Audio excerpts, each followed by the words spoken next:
All right, let's say good afternoon to Tom Mulcair. Talk about a couple of stories in the news, and our feature, as always, brought to you by the folks at Guaranteed Industries and Can Air, teaming up to make sure you stay nice and toasty warm when winter does get here. High-efficiency furnaces, heat pumps, and more. Call Guaranteed at 514-342-3400. Serving Montrealers, by the way, since 1957. Gary Shapiro, by the way, from Guaranteed, he's 103 years old. He looks great, but he's been doing this a long, long time. Tom, how you doing? I'm fine, Aaron. I'm not sure Shapiro's going to enjoy learning that he's a centenarian, but okay. Okay, I could be off by a year or two. He's around, I think, 100. I could be wrong. I apologize to Gary if I'm not right on it. Tom, a couple of stories. Let's first of all go over what happened yesterday. Mark Carney announcing these 5 projects. I guess reaction I'm seeing now is great, but none of this is all that new. What's your take on it? The last sentence that you just said, none of this is all that new. But what is new is having a federal government that is single-mindedly determined to start getting projects off the drawing board and into real life. I mean, look at the example of the high-speed train. We've had different iterations of this going back 40 years. Nothing ever happened. And all of a sudden, Carney looks at it and he says, you guys say you need 8 years to do the planning before the first shovel goes into the ground? He goes, no, it's going to be 4 years. Now, frankly, I would have loved it if he had said 2, but I guess that's not realistic. But again, it shows that he wants things like big mining projects, getting our natural resources are an incredible blessing. We are lucky in Canada to have natural resources the way we do. But we don't know how to get them to market. We sold them on the cheap to the Americans, and now the Americans turn around and kicked us in the pants. So let's start doing what we have to do to avoid the American market, to find other markets. And this is a lot of what Carney is talking about with regard, for example, to the LNG projects, the liquid natural gas projects. Yeah, and the one thing I mentioned, and analysts have mentioned this too, everybody was a bit taken aback by how well this was received by, of all people, Danielle Smith. Well, Danielle Smith understands that she's got an ally. There's a fellow named Tim Hodgson who is making all the right noises for Danielle Smith. Nobody who cares about the environment's not going to like what they're hearing from Tim Hodgson, because he is, of course, the energy minister for Mark Carney.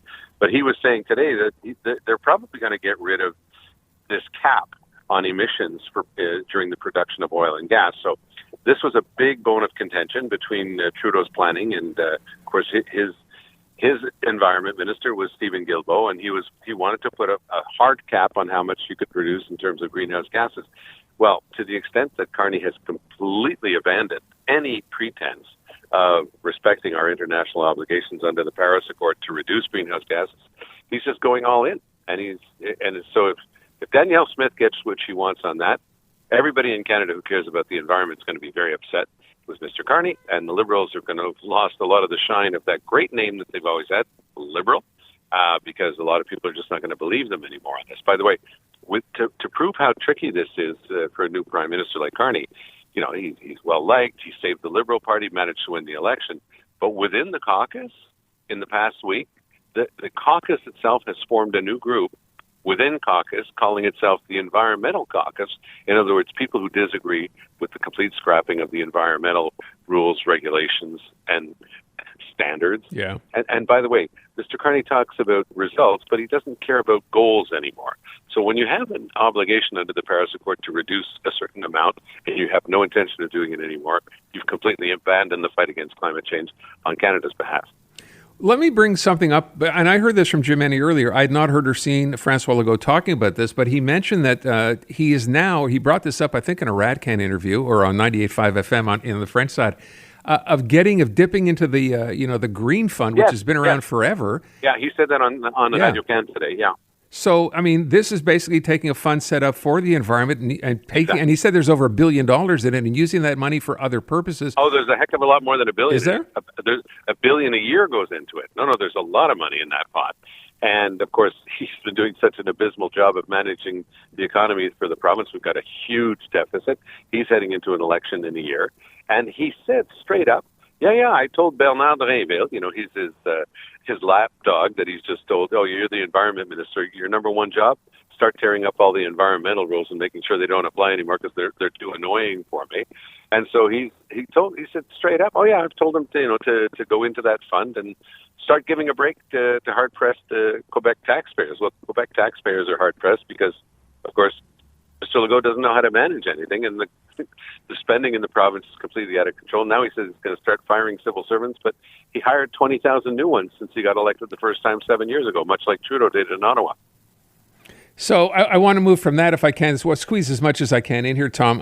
Story today, and I said, shots fired in the municipal election. Soraya Martinez comes out and says today, if elected, she pledges to cut 1,000 jobs within the administration, civil service jobs, et cetera. What do you think?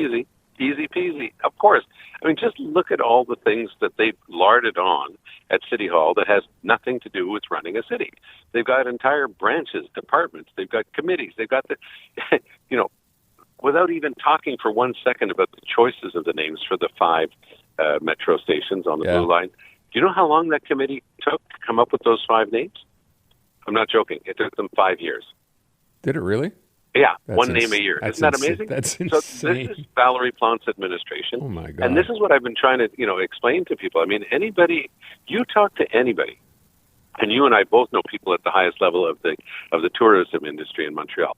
You talk to them, and they'll all say the same thing. She was an amazing minister. She replaced a deadbeat that Trudeau had put in. Let's not even name him. And they said she was just outstanding. She understood all her files. She worked hard with all of the stakeholders. She's that type of person. She wants to fix the city. And I think that's why people are going to start to realize that Soraya, Martinez Ferrada is the real deal. She's got something up her sleeve that's really helpful to her. Even though Denis Coderre is no longer top of mind in terms of, Montreal politics, a lot of the people who are on her team at Ensemble Montréal were elected with Coderre, and they have their ear close to the ground, as Coderre did. And not everybody has bad memories of Coderre because he did he worked with the little guy, and she's got very much the same approach, and she understands that her number one job is get rid of the orange cones and get the city working again. By the way, I don't know if you heard any of the Luc Rabouin interview, and I'm going to play it, by the way, back just after 5:30 once we get done here. I had him on yesterday. Yeah. I can't get a definitive answer on a few different things, right? On anything. No, you can't get an answer out of him on anything. To be fair, his answer on Camillien-Houde, for example, is either there's a tram or there's no Camillien-Houde. So that's pretty definitive. I don't think there's a whole lot of middle ground there. But on things like this new, and I think they pledged this yesterday, he said we'll set up some kind of an office or somebody in a position that can coordinate and plan all the construction work that has to be done. And the first thing I thought to myself when he said that was, didn't Valerie Plante say this a couple of years ago when she was of course. Same idea exactly? Yeah, exactly. And if I can get back to Camillien-Houde, I mean, either there's a tram or there's no Camillien-Houde, meaning there's no closure of Camillien-Houde. Meaning there's no cars going across the mountain anymore. I mean, look, he's been trying to dance around that thing because he doesn't want to say the opposite of what Valerie Plante. And by the way, there are a lot of people who represent areas like his, like the Plateau Mont-Royal, like Mile End. They very much agreed with Valerie Plante getting rid of cars going up Camillien-Houde. Yeah. I'm sorry, I disagree with you. It's rare, but I completely disagree that Rabouin has been clear on this. He's trying to play a bit of a game. He's just saying he's going to pause this thing. That he's never said that he's not going to close Camillien-Houde to automobile traffic. He will. He'll just do it a little bit slower because he's not going to admit straight up that he's just going to do exactly what Plante's promised to do. It'll just take longer. What I will say, what he did say, Tom, is that his plan now, maybe this changes, you can enter from Remembrance Road, so you can enter from the west side, but if you want to enter from the east side, the Park Avenue side, that will not be, you're not going to be able to do it. And he's actually talking about putting parking, which I don't understand this for the life of me, put parking on the Park Avenue side so you can, walk across the mountain? Or look, it doesn't make sense. You've arrived here, you've worked hard, you've played by the rules, you were able to buy a car, and, mom and dad and the 3 kids and the grandmother, they're going for a picnic on the mountain because they don't have a cottage. Yeah. They love to get into a little bit of nature. They'll no longer be able to drive up the mountain.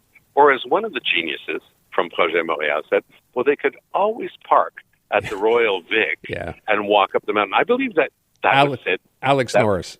Alex Norris said that to you, didn't he? He did. It was on your show. Yeah. So, I mean, this is the absolute, lunacy of Projet Montréal on this thing. But by the way, we've both forgotten to mention the most important thing here, which is the largest consultation. We actually have a bureau in charge of public consultations in Montreal. And that bureau held the largest consultation in the history of the city of Montreal. And you and I both know what they concluded, that you keep that roadway open. And that's another form of political corruption. No, it's not a brown envelope stuff with cash. It's pure political corruption because you're not listening to the thing that you paid for with taxpayers' money, and you're not listening to the public. You're listening to your own little coterie, your own little group that always tells you the stuff that you like to hear, which is your own stuff, and you don't care about real people trying to just enjoy the mountain. And that's why Valérie Plante is gone. She's not running again because she knew that was going to hurt her. And that's why Luc Rabouin has got to stop trying to dance around and say two things at the same time. Well, you're going to want to, if you can, you're going to want to listen. I asked him exactly that question about the consultation that was done and the results from it being ignored by the city. I'm not going to tell you what he said, but I think you want to hear it because this is only going to make you angrier. All right, Tom. Well, I'm not angry. I'm just very determined to make sure that people understand that when Rabouin tries to say that he's got a different position from Plante, he's just trying to hit pause on the thing. He'll do the same thing as her. And that, for me, has been very clear in the statements he's made publicly up until now. But I have not had a chance to hear his particular interview with you, and I'll make sure that I do. Coming up next, as it turns out. Tom, you have a great weekend. Thanks so much. Take good care. You too. All right, let's